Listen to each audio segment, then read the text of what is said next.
All right, Teen Titans fans, if you thought things couldn't get any more bonkers with our favorite team, buckle up. Today, we're diving into one wild, chowder-filled adventure. It's Teen Titans Go Season 9, Episode 25. Yup. This is the episode that takes our goofy superheroes to Boston, and trust me, it's got everything.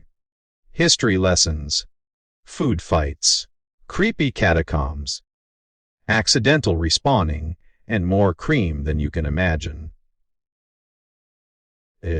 Plus, the ending leaves our Titans, well, let's just say not quite the same. So grab a spoon and follow along as I recap this hilarious quest for the ultimate bowl of chowder and explain just how far the Teen Titans will go for their next fix. The episode kicks right off in Boston, Massachusetts, with Robin super pumped about soaking in the local history. You know Robin, he's got this huge nerdy streak and is ready to drop fun facts all day.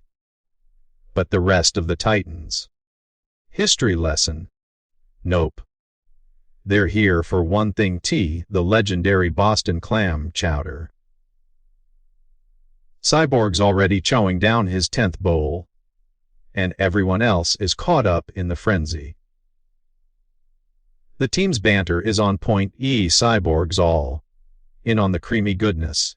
Starfire waxes poetic about the sea's flavors, and Beast Boy can't get enough. But leave it to Robin to mess things up. He orders Manhattan clam chowder by mistake. Total Boston Fox pass. The locals freak out, and pretty soon, the Titans find themselves banned for life from the chowder place. Oops. But Robin, ever the optimist, tries to salvage the day with a sightseeing stop at Boston's historic Freedom Trail. The others aren't feeling it at all, until Robin mentions that the trail is loaded with chowder stands.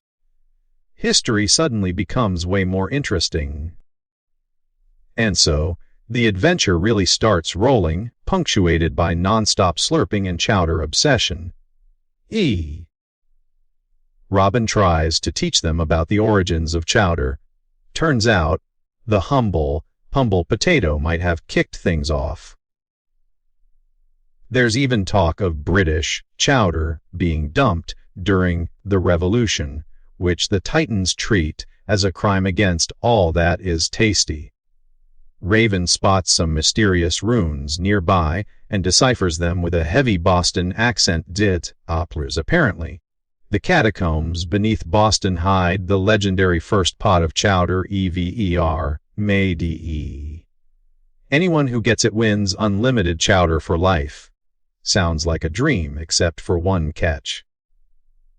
The runes warn that entering the catacombs brings instant, scary demise.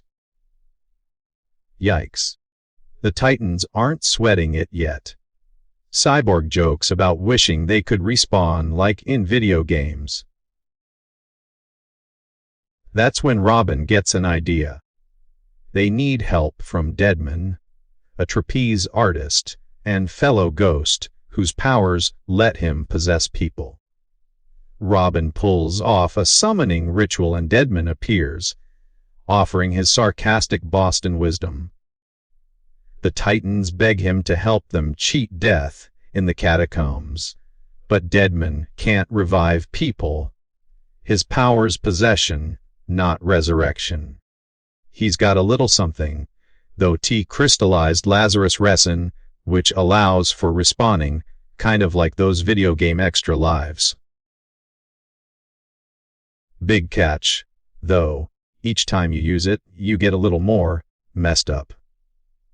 Your mind starts to fade with each respawn.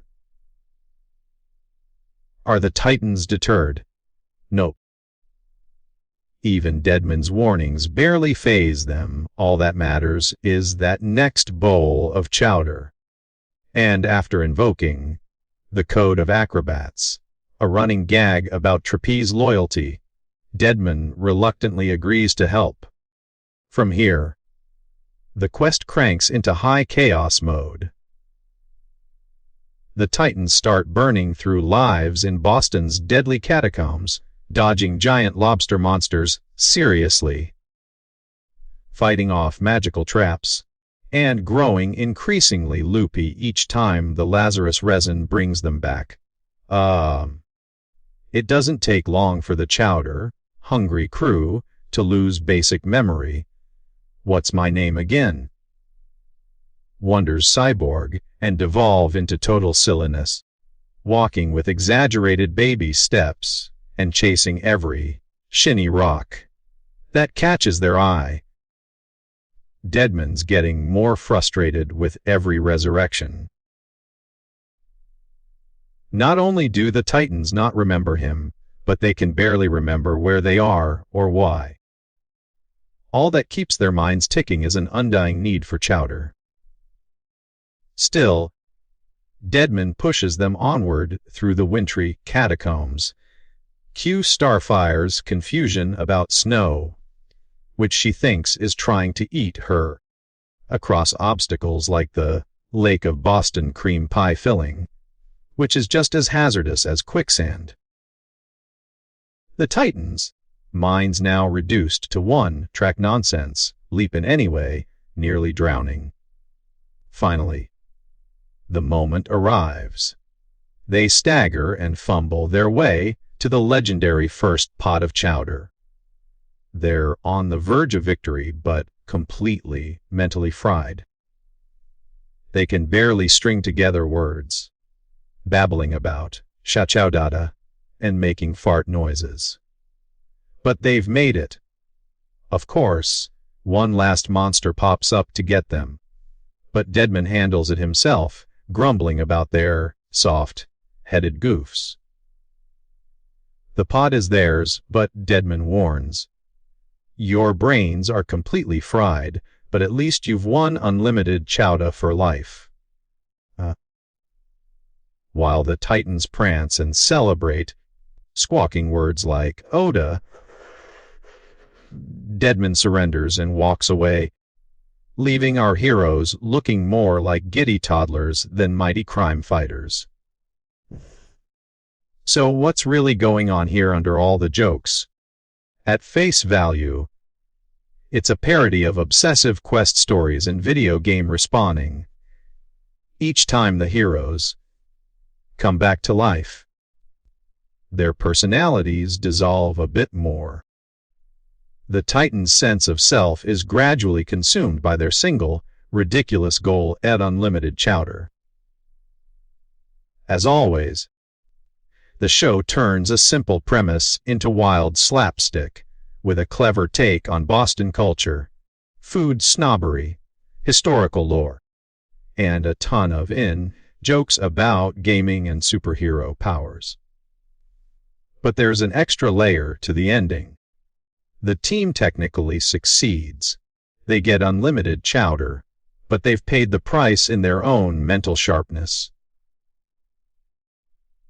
Their personalities shredded, their ability to communicate and use powers reduced to gibberish, and Deadman's cynical farewell says it all. Victory isn't always what it's cracked up to be. Unlike typical save the world missions, this story twists the moral. Sometimes the prize isn't worth the crazy journey, or at least is only valuable in the eyes of the absurdly determined. The episode wraps with the Titans in their most childlike, slapstick state ever, utterly obsessed with chowder and nothing else. Deadman walks off with a sigh, so over this nonsense, while the Titans celebrate their hard-won voda in a sea of laughter and nonsense. Their superhero status remains intact, but what's left of their brains? Well, maybe in the next episode, Robin and the gang will need a little more than Lazarus resin to get back to normal. And that's a full recap of Teen Titans Go Season 9, Episode 25. It's a blast of fast-paced humor, crazy monster battles, foodie obsessions, and some surprisingly thoughtful twists about what happens when you pursue a single goal at all costs, even if it's just soup. If you loved this breakdown, drop a comment below with your favorite Chowder moment, smash that like button, share with your superhero squad, and, of course, subscribe for more awesome Teen Titans recaps and ending theories.